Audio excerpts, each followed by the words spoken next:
আইন ও ভূমি প্রশাসনের এরিয়া 9 ও 10-এর মধ্যে ব্যাপক উত্তেজনা বিরাজ করছে। অন্তর্বর্তী সরকারের সময় জারিকৃত অধ্যাদেশ ধারাবিরতিকে স্থায়ী আইন রূপ দিতে চাইছেন বিরোধী দল এরিয়া 10-এর সংসদ সদস্যরা। কিন্তু সরকার পক্ষ এরিয়া 9-এর কাছ থেকে আশানুরূপ সাফল্য মিলছে না, ফলে এরিয়া 10-এর জনগণ রাজপথে অবস্থান নিয়েছে। ঘটনাস্থলে আছেন আমাদের প্রতিনিধি। হ্যাঁ, আপনারা দেখতেই পাচ্ছেন জনগণ রাস্তায় নেমে এসেছে। চলুন আমরা শুনে নেই বিরোধী পক্ষের নেতা কি বলছেন। দিস ইজ আওয়ার রাইট, এটা আমাদের একটা ঐতিহ্য। এই অধ্যাদেশকে আইনে পরিণত না করা পর্যন্ত আমরা এই রাস্তা ছাড়ছি না। কি বলো মাননীয় মন্ত্রী, আপনার মতামত কি?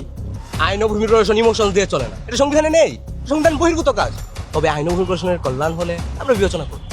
আপনারা সংসদে আসেন, বসেন, আলোচনা করেন, যদি যুক্তিযুক্ত হয় তাহলে পাশ হলো। বিসমিল্লাহির রহমানির রহিম। আজকের অধিবেশন শুরু করা হলো। মাননীয় সংসদ সদস্য, আপনি আপনার বিরোধ উত্থাপন করুন। ধন্যবাদ মাননীয় স্পিকার।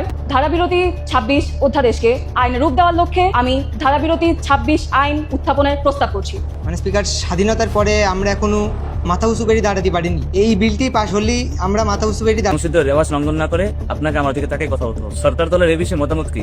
ধন্যবাদ মাননীয় স্পিকার। মাননীয় স্পিকার, আমরা তাদের বললাম আপনার সংসদে আসুন, আলোচনা হবে, কিন্তু তারা তো আমাদের চামড়া তুলে নিচ্ছে। মাননীয় স্পিকার, ইজ ইট ফেয়ার? আমরা সবাই পয়েন্ট অফ অর্ডারের মাধ্যমে এই বিল অপসারণ করব। আমরা এটা মানি না। মাননীয় স্পিকার, এরা তো অর্ডিন্যান্স এবং লয়ের পার্থক্যই বোঝে না। আপনাকে সময় না দেওয়া পর্যন্ত আপনি কথা বলবেন।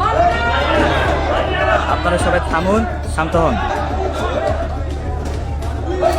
আজকের সংসদ এখানে স্থগিত করা হবে। এখানে আমাদের অধিকার স্পষ্টত ক্ষুণ্ণ করা হয়েছে, তো আমরা অবশ্যই এটা সুপ্রিম কোর্টে রিট করব।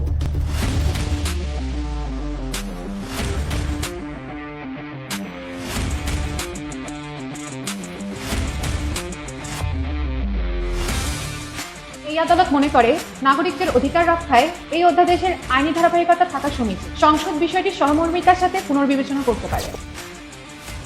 আজকের এই অধিবেশনটি শুরু হচ্ছে। আদালতের পরামর্শকে বিবেচনা করে এই সংসদ বিষয়টি পুনরায় বিবেচনা করছি।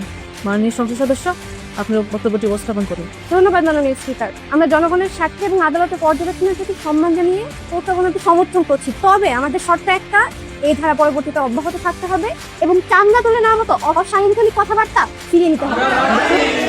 তাহলে ভোট হোক। যারা প্রস্তাবের পক্ষে আছেন তারা হাত তুলো। এভাবেই সংসদের সকল সদস্যের ভোটে প্রস্তাবটি পাশ হলো। ইহা শুধুমাত্র একটি আইন নয়, ইহা একটি পরিবর্তন। তাই এখন থেকে এই ধারা অব্যাহত থাকিবে। আর এই আইনটি কার্যকর হইবে আগামী 6 মে দুপুর 2 ঘটিকা থেকে।